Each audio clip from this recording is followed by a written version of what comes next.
signs. I'm Amanda Beach with Cosmic Beach Consulting, and here's your Cosmic Surf Report for the second week of August 2016. This week is all about adventure and money for you, especially my Geminis. So, some of you might be coming down to the bummer summer realization that maybe you've overblown your budget. Perhaps you didn't save as much as you were hoping. Maybe your back to school expenses are a little higher than you were hoping that they would be. We did have a lot of Venus activity, like when she hit Leo. When Venus hits Leo, we do tend to overspend on things that are pretty, on art, on things that make us comfortable, on gifts, on things to make other people happy, and unique items. So you're not necessarily killing the world by supporting your local artists, but maybe you've hurt your bank account a little bit. And this week talks about some atonement, and it talks about kind of getting that financial groove back as well. But we open up this week, and there is no talk for any of that, because you need some adventure, especially my Aquariuses and my Geminis. Libra, you're all right over there in the balance. You get your adventure just fine. You're pretty good at meeting your adventure needs. But maybe Gemini, you've been working a little too hard or hiding out a little too long. And Aquarius, you're probably gearing up to get back into some sort of serious project or long-term commitment when it comes to maybe your, like at the college that you teach at, or the school or the library you oversee. So, there's calls for a time for adventure. Now, whether or not, I saw this meme and it's like, I'd like to go on a vacation, and your wallet's like, where? To the park? So you might have to find something local. You might have to make it work within your means, but please get out and about and enjoy the final throes of summer, especially those of you that are in the Northeast or regions where, when winter comes, it's a serious thing. It's like Game of Thrones, winter is coming. And it is.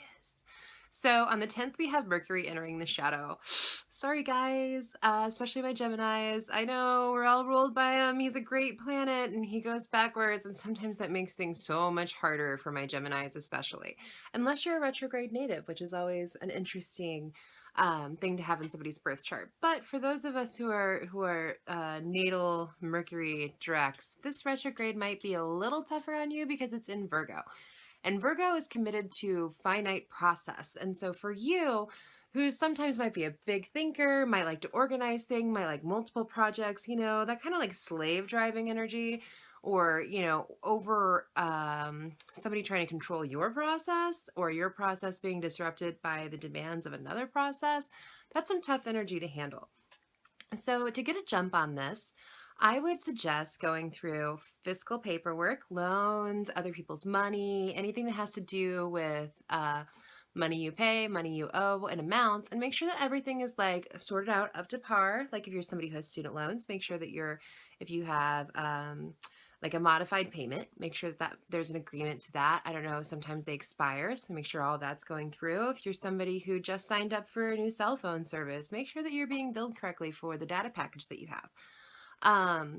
The rules of Mercury retrograde, of course, which I will do a bigger special on this, are like you're not supposed to sign anything, which it's retrograde 18% of the time, so you can't just put your life on hold forever, but you can do some things to safeguard yourself against it, especially my air signs. So I'd say take care of your money. If you're going to take out a loan or looking for new income sources, it's a great week to kind of go out and actualize those things, put that work into process before things get too murky in the skies. The 8th is a wonderful day to manifest what you would like to bring to you in the next year. It's the Lion's Gate Day. You should totally search it. There are some amazing YouTube videos out there. Some of them are a little expansive, and some might have some language that might be hard for those who are a little, on the less esoteric side, but it's a very interesting theory, and it does talk about manifestation and expansion, which is something that you could really benefit from this week, especially if you're somebody who's trying to improve your financial situation. We could also be looking at some group activities later in the week. This is a big theme for everyone. We're going into a full moon in Aquarius next week with an eclipse. And so that's going to be group activities, shared experiences, things like that. And full moons also bring completion and ending. So maybe these group activities maybe you're kind of getting together with your summer friends and saying goodbye to them. Perhaps you're kind of, coming back down to getting in touch. If you have children in school, you're talking to like your school friends, as they were, the people that you see when your kids are in school and the people you don't necessarily see socially otherwise. But this is a great time. This weekend is a good time to get out and socialize and to focus on possibly, maybe you're even looking to network for more work. Maybe you're looking to network for a side hustle. Maybe your friend's having a Norwex party and she's like, hey, you got to check this out.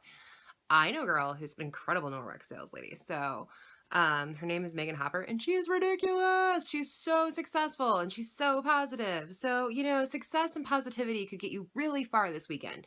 That could be a huge thing. So, if opportunity is knocking, or if there's something that, you've kind of been putting on the back burner, you've been considering, now is the time to research it. And also, it's a good time to be forgiving when it comes to what am I going to do with all these ideas, especially my Geminis. Make a list. So, what we're going to do to prepare for this retrograde, we're going to make sure that our finances are in order. We're going to dot our I's and cross our T's. And we're also going to make a list of all the things we kind of want to revisit when there is a retrograde. And we're going to do things like get our oil changed, get our tires rotated, take care of, back up our data, all that stuff. And I think that kind of exerting that sort of control will help my air signs feel a little better as Mercury goes retrograde. And he enters a shadow on the 10th. So my name is Amanda Beach.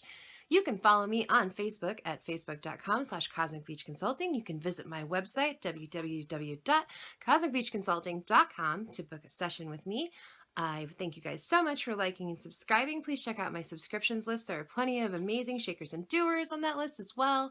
And I will see you guys next week.